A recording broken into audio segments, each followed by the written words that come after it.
Syrian Army units controls al-Hassrajia town after al-Zarah as maintenance workshops start to repair the gas line in the area. And Prime Minister al-Halaqi stresses necessity of adapting to war conditions by rationalizing expenditure, combating administrative and financial corruption. And after al-Maliki's accusation to Saudi and Qatari regimes of supporting terrorism in Iraq, 200 civilians killed in a suicide explosion in al-Hila.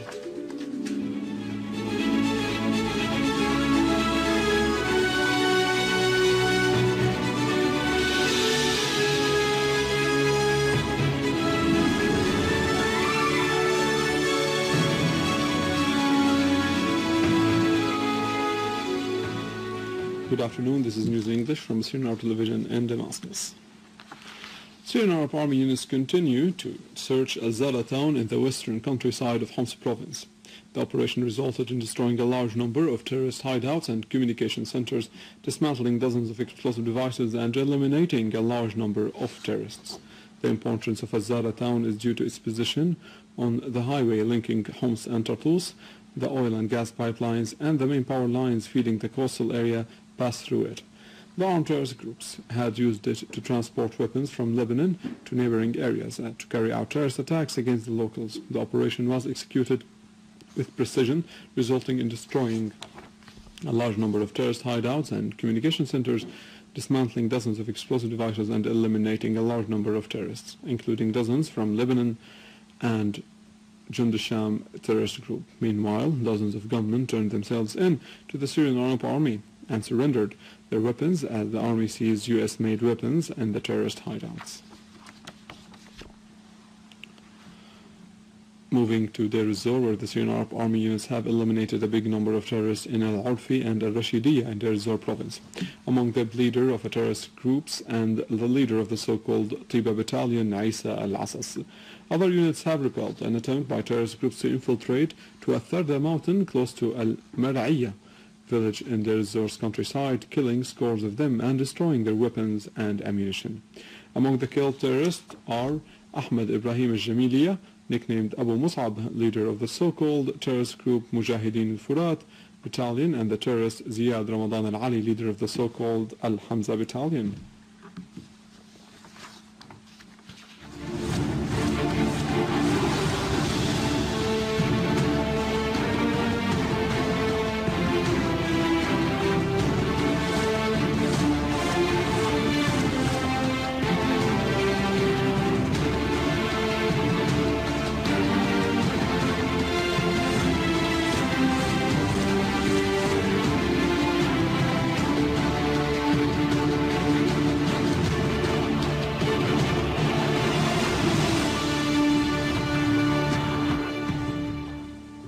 Moving to our local news, as Assistant Secretary General of the Arab Socialist Path Party, Hilal met the delegation of the Iraqi Bar Association headed by Muhammad Saleh Al-Mhanna, who is also chairman of the Najaf Bar Association.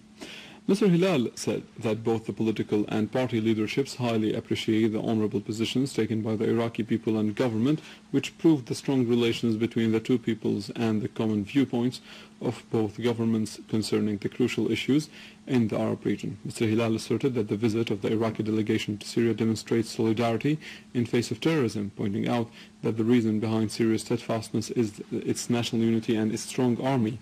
For his part, head of the Iraqi delegation said that the aim of the visit is to express support to Syria in its war against terrorism, adding that Syria and Iraq are fighting in one front against terrorism.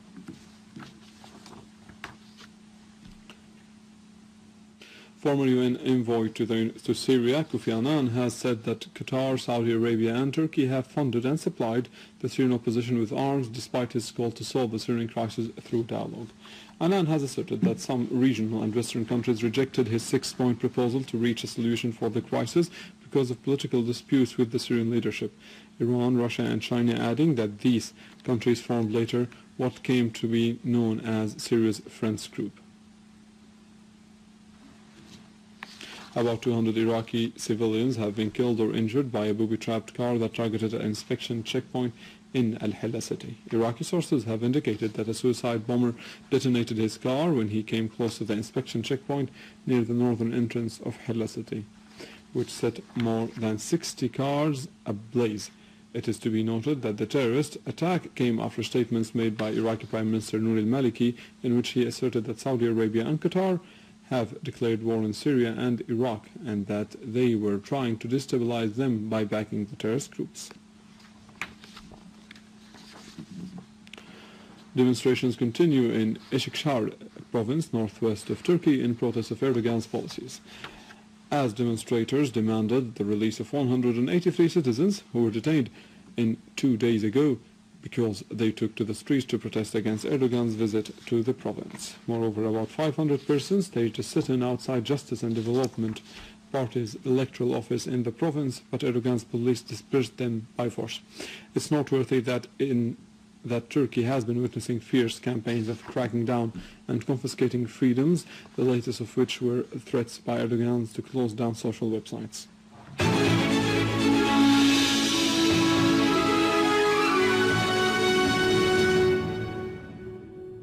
Ministry of Health has held a qualitative meeting during which many topics were raised, like setting unified medical standards for treatment, securing qualitative medicines for the patients amidst the current situation, and the ensuing results of the terrorist acts perpetrated by the terrorist groups on the medical establishments and the medical sector. Participants reiterated the necessity of working as one team to import the qualitative medicines from the friendly countries to address the needs of the patients, to boost domestic production of such medicines, and to circumvent the sanctions imposed on Syria.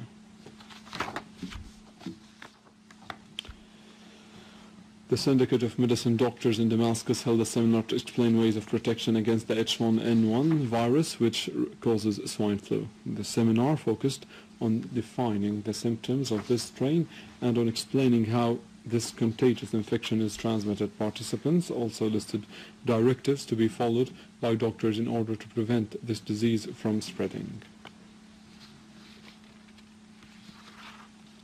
With this, we end our news for today. Thank you for watching. For more details about Syria and the region, and to view this bulletin again, you can always visit our website in English, www.syriaonline.sy.